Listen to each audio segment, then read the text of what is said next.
स्वागत है तुम्हारा इस चैनल में। आज मैं तुम्हें अप्सराओं की दुनिया में ले चलूंगा, तो दिल थाम लो और स्वागत है तुम्हारा सभी का स्वागत है। मैं तुम्हें ले जाऊंगा आज अप्सराओं की दुनिया में। अप्सरा क्या होती हैं? इतना सुंदर रूप की इंद्रलोक में अप्सराएं जो कि नृत्य करती हैं, कितनी कलाएं हैं इनके पास। आज मैं तुम्हें सबको ये बता दूंगा। जान लो अप्सराओं के बारे में, ये क्या है, ये सुंदरता है। इस दुनिया में कोई भी ऐसी स्त्री नहीं बनी जो इनकी सुंदरता का मुकाबला कर सके। हिंदू धर्मशास्त्रों के अनुसार अप्सरा देवलोक में रहने वाली अनुपम, अति सुंदर, अनेक कलाओं में दक्ष, तेजस्वी और अलौकिक दिव्य स्त्री है।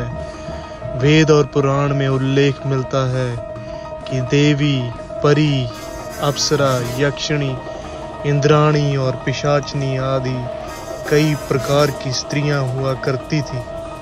उनमें अप्सराओं को सबसे सुंदर और जादुई शक्ति से संपन्न माना जाता है। अप्सराओं को इस्लाम में हूर कहा जाता है।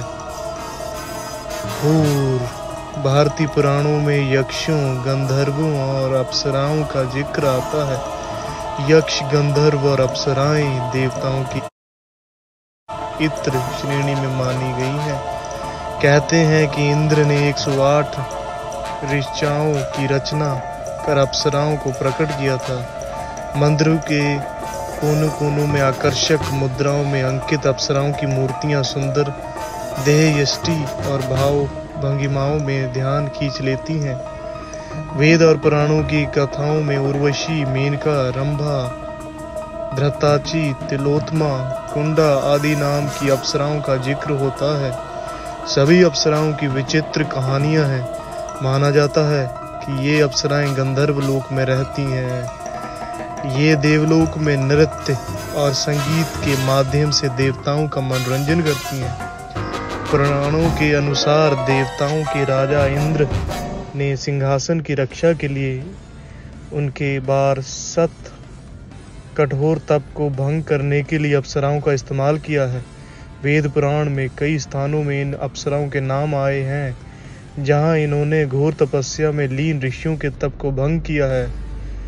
अपनी व्युत्पत्ति के अनुसार अप्सरा जल में रहने वाली मानी जाती है, अथा यजुर्वेद के अनुसार ये पानी में रहती हैं। इस वेद के अनुसार तथा वृक्षों पर रहती हैं जहां ये झूल में झूला करती हैं। इनके मधुर वाद्यों की मीठी ध्वनि सुनी जाती है। ये नाच गान तथा खेल कूद में निरत होकर अपना मनोविनोद करती हैं। अप्सराओं की कई उम्र निर्धारित नहीं है, ये सभी अजर अमर हैं। आ जाओ जानते हैं अप्सराओं के बारे में कुछ खास बातें जो शायद ही जानते होंगे।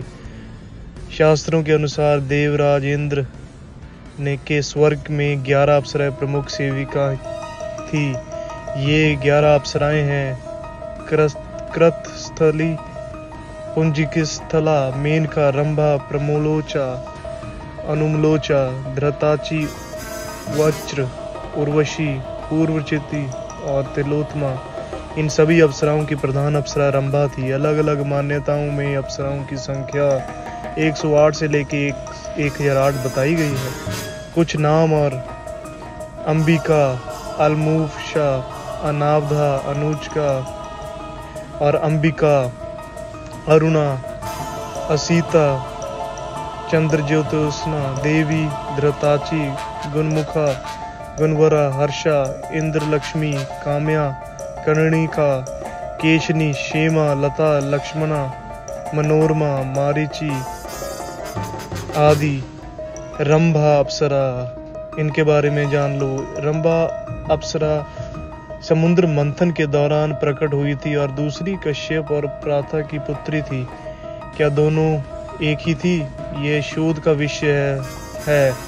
इंद्र ने देवताओं से रंभा को अपनी राज्यसभा के लिए प्राप्त कर लिया था। रंभा अपने रूप और सौंदर्य के लिए तीनों लोकों में प्रसिद्ध थी।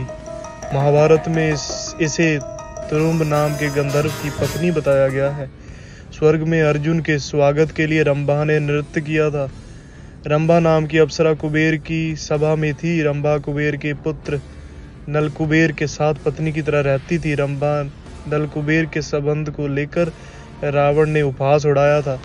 रावण द्वारा इस प्रकार व्यंग और उपहास करने के कारण नलकुबेर ने रावण को शाप दिया था कि जा, जब भी तुझे ना चाहने वाले स्त्री से संभोग करेगा तब तुझे अपने प्राणों के हाथ धोना पड़ेगा। माना जाता है कि इसी शाप के भय से रावण ने सीता हरण के बाद सीता को छुआ तक नहीं था। अन्य जगहों पर उल्लेख मिलता है कि रावण ने इस रंभा के साथ बलात्कार करने का प्रयास किया था, जिसके चलते रंभा ने उसे शापित किया था। उर्वशी श्री भागवत के अनुसार ये उर्वशी स्वर्ग हिमालय के उत्तर का भाग है, जहाँ सर्व सुंदर अप्सरा थी। एक बार इंद्र की सभा में उर्वशी ने नृत्य के समय राजा पुरूरवा चंद्रवंशी के मूल पिता उसके प्रति आकर्षित हो गए थे, जिसके चलते उसकी ताल बिगड़ गई थी। इस अपराध के कारण इंद्र ने रुष्ट होकर दोनों को मृत्युलोक में रहने का शाप दिया था। मृत्युलोक में पुरूरवा और उर्वशी कुछ शर्तों के साथ पति पत्नी बनकर रहने लगे। इनके 9 पुत्र आयु हुए। माना जाता है कि नारायण की जंघा से उर्वशी की उत्पत्ति हुई थी, लेकिन पद्म पुराण के अनुसार कामदेव के उरु से इनका जन्म हुआ था। ठीक है, तो ये हमने आपको कुछ अप्सराओं के बारे में बताया। हम अगली वीडियो में जो बची हुई अप्सराएं हैं उनके बारे में बता देंगे। तो कैसी लगी आपको ये जानकारी, और चैनल को सब्सक्राइब और लाइक ज़रूर कर देना। आने वाले समय में हम आपके तक हर एक वो चीज़ लाएंगे जो आपको जान के अचंभित हो जाएंगे आप। ठीक है, तो मैं आप आज्ञा लेता हूँ आपसे सभी लोगों से। ठीक है, ध्यान रखिए अपना।